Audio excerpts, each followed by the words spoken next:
the only chance to defeat the referee who are against you or against the country is to win by knockout.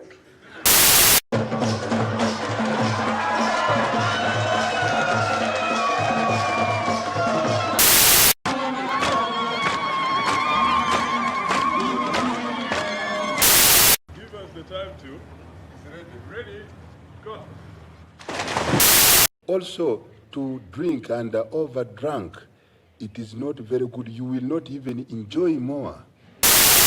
But if you drink very little, you feel very happy, very proud, and you talk to your people. That will be. I'm just advising you. Este personaje que ves aquí, bailando, nadando y compartiendo con sus súbditos y el pueblo, fue un presidente de Uganda. Insólito, ¿no? Ya que después de ser electo, es difícil que un candidato siga mezclándose con la muchedumbre. Increíble, pero cierto. Este hombre, que parece tan carismático y amable, que irónicamente recomendaba a las personas beber menos alcohol, que prometía seguridad y prosperidad a la población ugandesa, ocultaba detrás de esa fachada aparentemente amigable y sensible un legado controvertido y una personalidad compleja que aterrorizó a un país durante 8 años. Idi Amin Dada Ume, conocido como el carnicero de Uganda, es considerado como uno de los dictadores más infames y crueles de la historia, que llevó a su país a una debacle económica y conflictos diplomáticos insólitos, con una personalidad tan oscura como excéntrica, ya que éste afirmaba saber cómo y cuándo moriría y aseguraba comer carne humana. Pero permíteme retroceder un poco y comenzar desde el principio.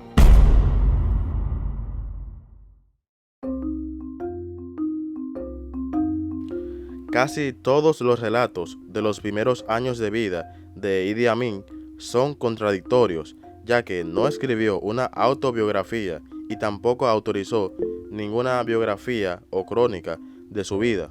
La mayoría de los relatos sugieren que nació entre 1925 y 1928, cerca de la pequeña ciudad de Koboko, en el distrito del Nilo Occidental, próximo de las fronteras de Uganda con el Congo y Sudán, de un progenitor musulmán de la tribu Kakwa y su madre llamada Asa At, del vecino pueblo Lukbara.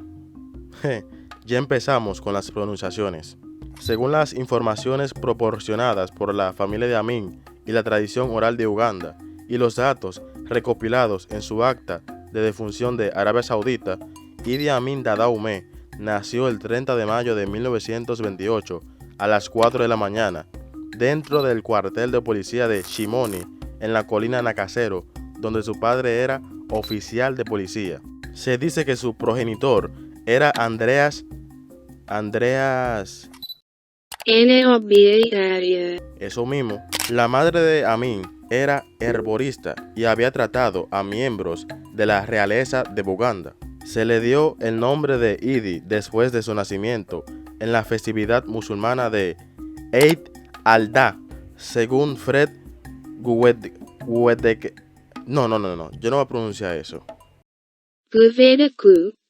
Un investigador de la Universidad Makerere. El nombre de nacimiento de Amin era Idi Awo-Ango-Ango, pero ya saben cómo era aquel tiempo.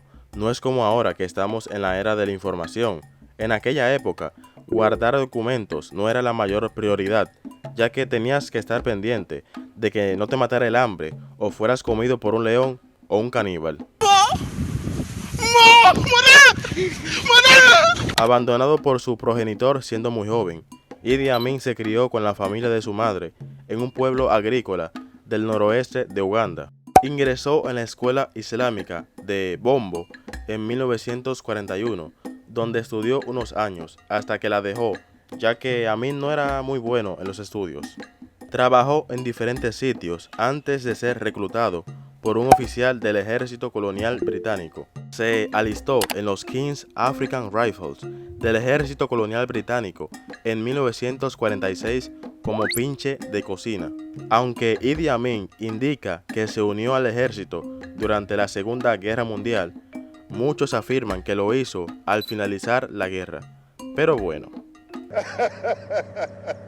La carrera del joven Idi Amin en el regimiento del Ejército Colonial Británico, King's African Rifles, o CAR por sus siglas, le llamaré CAR por cuestiones técnicas, tuvo una gran influencia en los acontecimientos posteriores.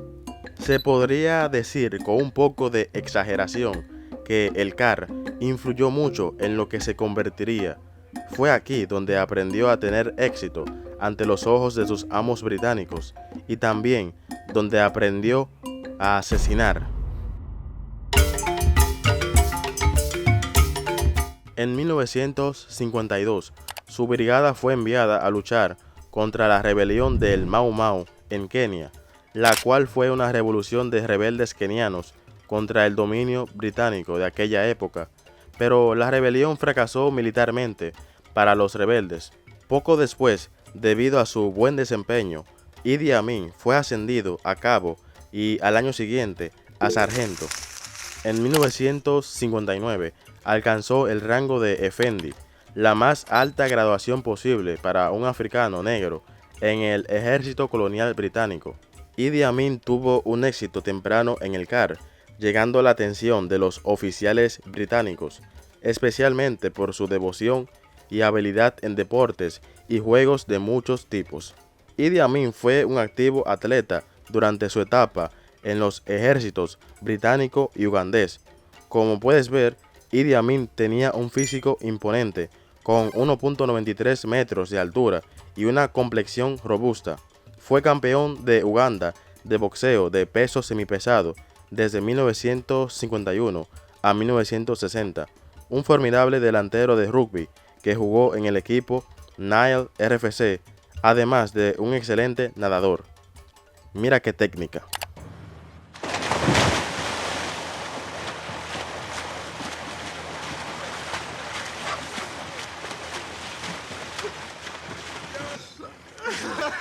I won.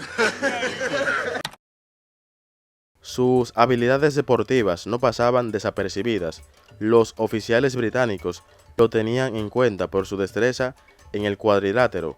Se la ponía a todo el mundo, como quien dice. Pero aunque fuera una bestia en muchos deportes, no era precisamente el más brillante. Sus colegas decían de él: Idi Amin es un tipo espléndido y buen jugador de rugby, pero no es muy inteligente y necesita que las cosas se les expliquen con palabras claras.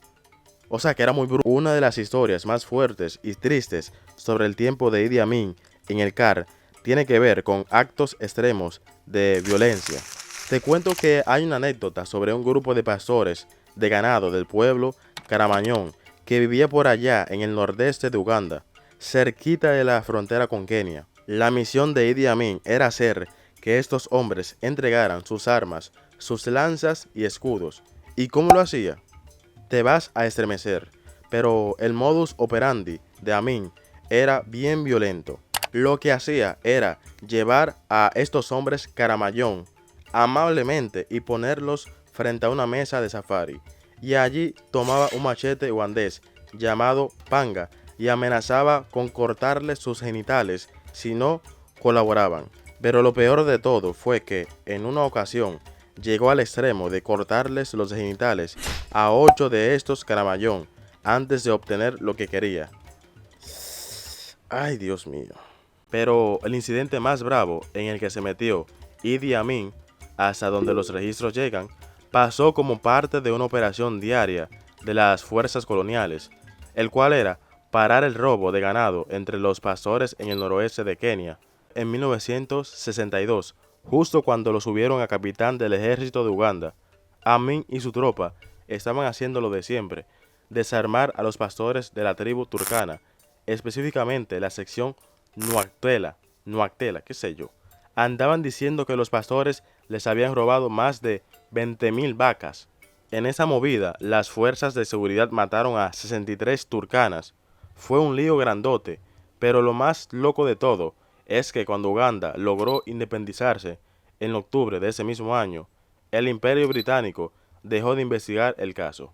Así que Idi Amin siguió subiendo en el poder, sin enfrentar las consecuencias de su violencia.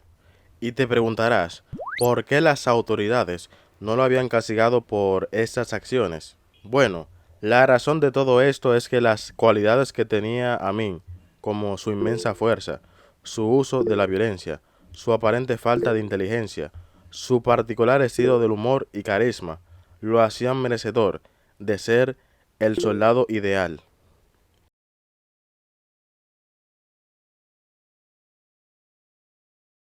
Como les mencioné anteriormente, Uganda se declara independiente eligiendo a Milton Obote, líder del Congreso del Pueblo de Uganda, como primer ministro.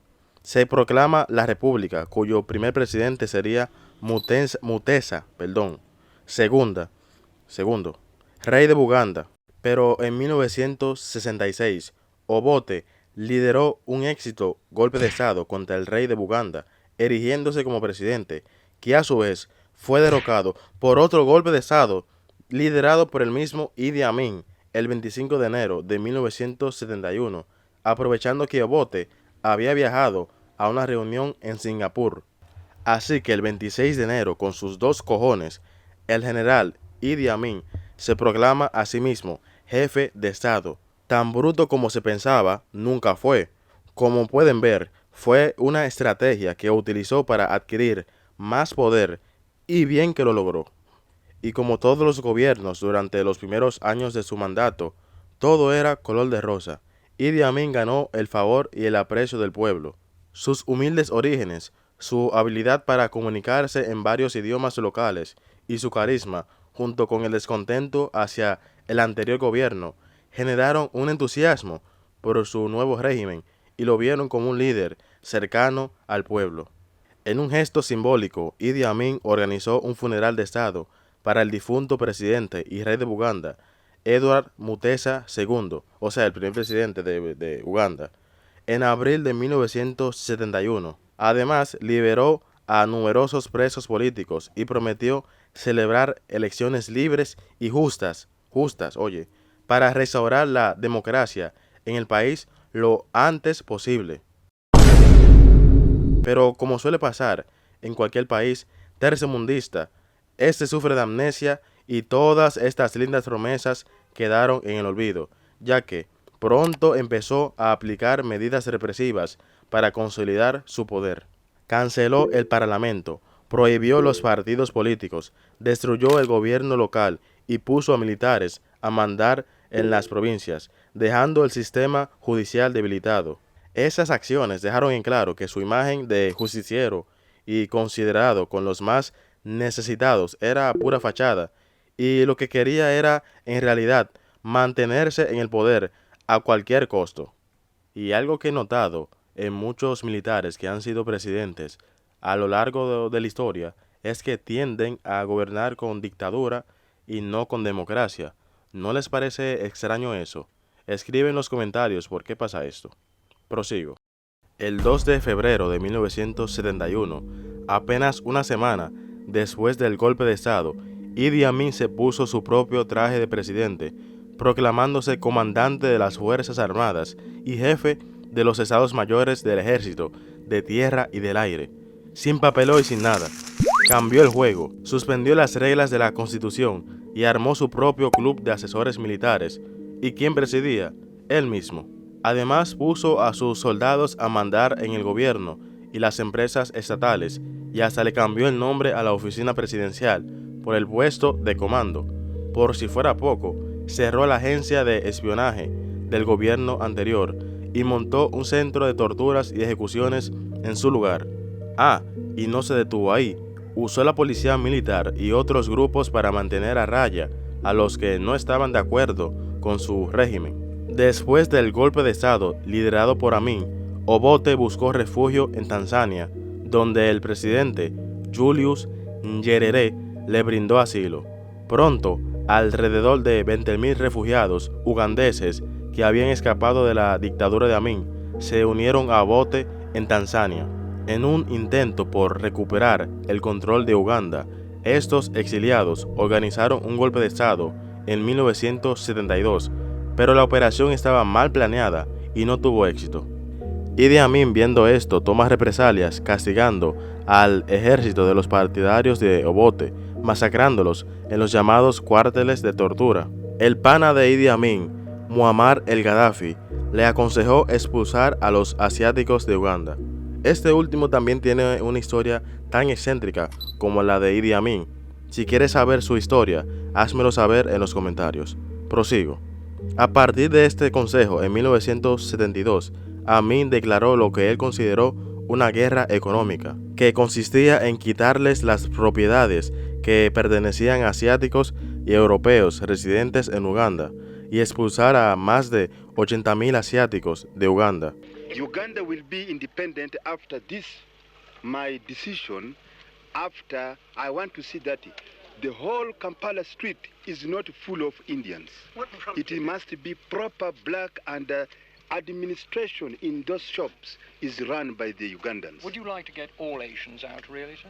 Yes, they must go to their country. Even nationals of Uganda? If they want to go, they are welcome to go. What prompted this people if they don't go by the time limit?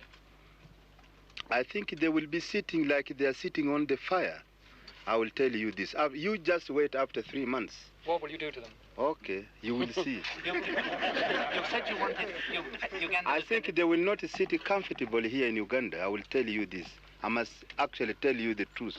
Pero ojo, ojo, que algunos profesionales como médicos, abogados y maestros se salvaron.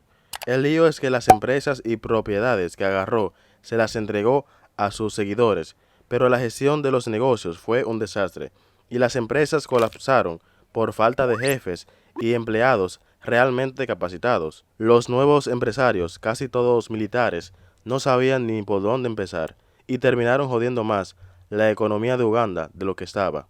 Después de la expulsión de la comunidad asiática, la mayoría de los cuales eran de origen indio, el gobierno de India cortó relaciones diplomáticas con Uganda en una clara señal de protesta. En ese mismo periodo, las relaciones con Israel se deterioraron notablemente, aunque inicialmente Israel había proporcionado armamento a Uganda. En 1972, Idi Amin expulsó a los asesores militares israelíes, adoptó una postura crítica hacia Israel y estableció alianzas con la Libia de Muammar el-Gaddafi y la Unión Soviética para asegurar apoyo internacional. En el año 1974 se realizó un documental francés titulado General Idi Amin Dada, el cual, a diferencia de otros documentales que relataban su gobierno de terror, se veía más como un documental de propaganda a favor de su gobierno. Incluso en varias secuencias, Amin dirige activamente al camarógrafo a puntos de interés particulares y en un momento grita: «¡Filme ese helicóptero!».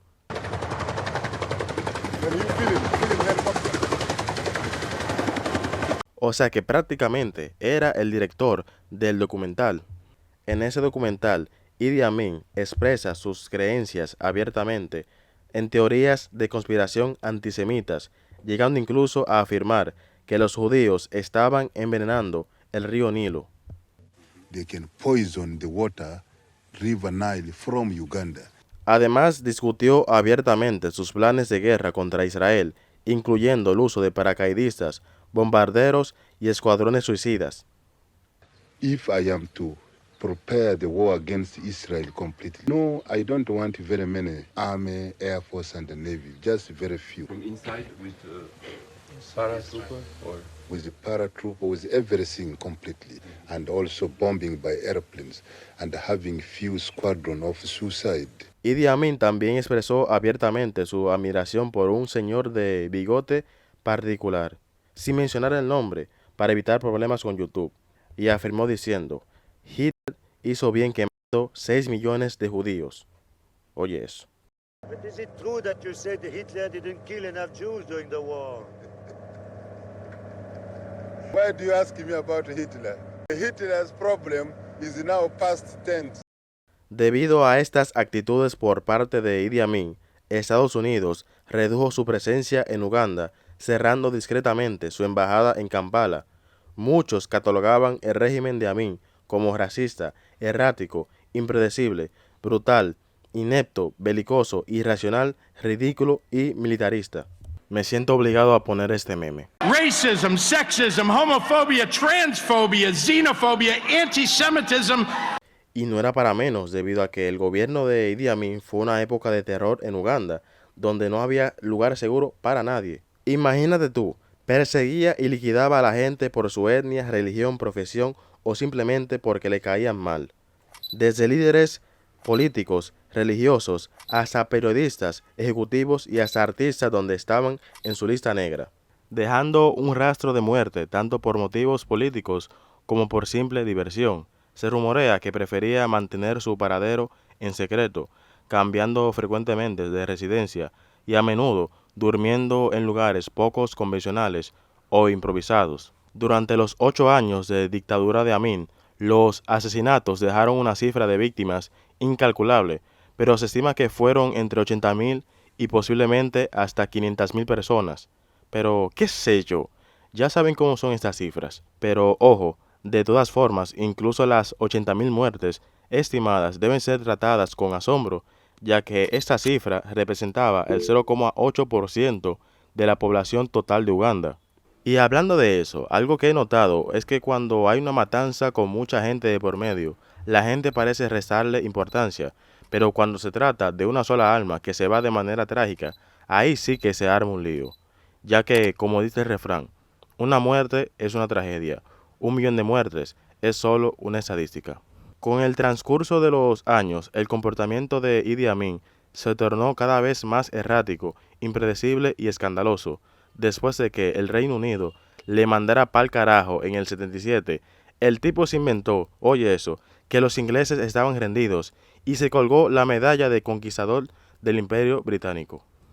I have only come here for 5 minutes. I have come as a president of the Republic of Uganda, and also I am speaking as a great man who is the conqueror of the British Empire. Y ojo con el título que se autootorgó. Su Excelencia el Presidente Vitalicio Mariscal de Campo Alhaji Dr. Idi Amin Dada, VC, DSO, MC, Señor de todas las bestias de la tierra y peces del mar, y conquistador del Imperio Británico en África en general y en Uganda en particular. Ese fue el título que se puso. Aparte de esto, él mismo se autoproclama el rey de Escocia. ¿Por qué? Ni idea. Como cualquier dictador, la figura de Amin se ha rodeado de mitos y leyendas. Hay varias anécdotas, pero en este video les enumeraré y les diré las más relevantes. Primera, mutiló a una de sus esposas. Y sí, dije esposas, ya que este hombre era polígamo y se cree que se casó con al menos 6 mujeres oficiales, como buen macho alfa que se respeta. Claro que sí. No, mentira, no hagan eso, sean fieles con su pareja. Tuvo 3 esposas entre 1966 y 1972, de las que se divorció. Una llamada Kai, a la que Amin repudió en 1974, apareció en el baúl de un auto decapitada y desmembrada poco después del divorcio, aunque este último hecho se toma como parte de la leyenda tejida alrededor de Amin. En agosto de 1975 se casó con Sara Kiolaba, oye eso, que era una bailarina desnudista de 19 años. El chico que había sido novio de Sara desapareció y nunca más se supo de él. A Idi Amin le adjudican 53 hijos, o 32, o quién sabe cuántos, pero al menos Idi Amin posó en una foto con 27. Segunda, Idi Amin sedució a la reina Isabela. Se dice que Idi Amin envió un telegrama a la reina Isabela en el que le llamó Liz, como a Elizabeth Taylor, y le invitó a visitar Uganda si quería conocer a un hombre de verdad. Qué seductor, ¿eh? Con esas palabras cualquier mujer cae. Tercera, Idi Amin sabía cuándo iba a morir. El mismo Amin explica que cuando todavía estaba en la tribu Kakwa, una bruja predijo exactamente cuándo, cómo y dónde moriría. Did you dream that people were trying to kill you? I dream, but it was impossible. They couldn't do it because I know exactly. I dream that I know exactly when, how, what time I am going to die. This I know, and which year and which date. All this I know already, and it is a secret. I have said this clear. 4. Idi Amin guardaba las cabezas de sus víctimas en el refrigerador de su casa. Esta creencia fue difundida y popularizada en los años 80 por la película El ascenso y caída de Amin. 5. Amin era caníbal. Sin duda, la creencia más difundida sobre este es que consumió carne humana. Según el mismo Idi Amin, la encontraba un poco más salada que la carne común. Pero esto último puede que sea más un mito que realidad, debido a que muchas personas que estuvieron cerca de Amin afirman que eso era una leyenda que él mismo hizo circular para que sus enemigos lo temieran. Pero, qué sé yo, ahí está el dato por si acaso.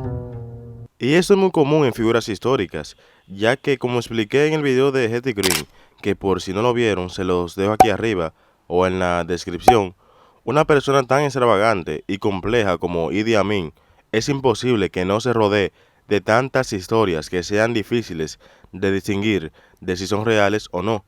En 1978, el número de seguidores y aliados de Amin se había reducido significativamente y se enfrentaba a un problema cada vez mayor de la población ugandesa, pues la economía y la infraestructura se habían derrumbado por años de negligencia y abuso. En noviembre de ese mismo año, después de que el vicepresidente de Amin, el general Mustafa Adrisi, resultara herido en un accidente de coche, o sea que Amin no confiaba ni en su propia sombra, las tropas leales a Mustafa se amotinaron.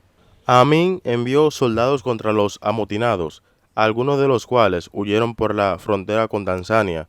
Con esta excusa, Amin acusó al presidente de este país, Julius Nyerere, de hacer la guerra contra Uganda y para que ordenara la invasión de territorio de Tanzania. En enero de 1979, Nyerere movilizó su fuerza de defensa popular y contraatacó junto a miles de exiliados ugandeses que habían sido parte del Ejército de Liberación Nacional de Uganda. Tanzania ganó fácil ese conflicto. Pese a la ayuda militar enviada por Libia, Amin se vio obligado y optó por lo más sano: escapar en helicóptero a los brazos de Gaddafi cuando las tropas tanzanas tomaron Kampala. Era el 11 de abril de 1979. La pesadilla, o al menos esa pesadilla, había terminado para Uganda.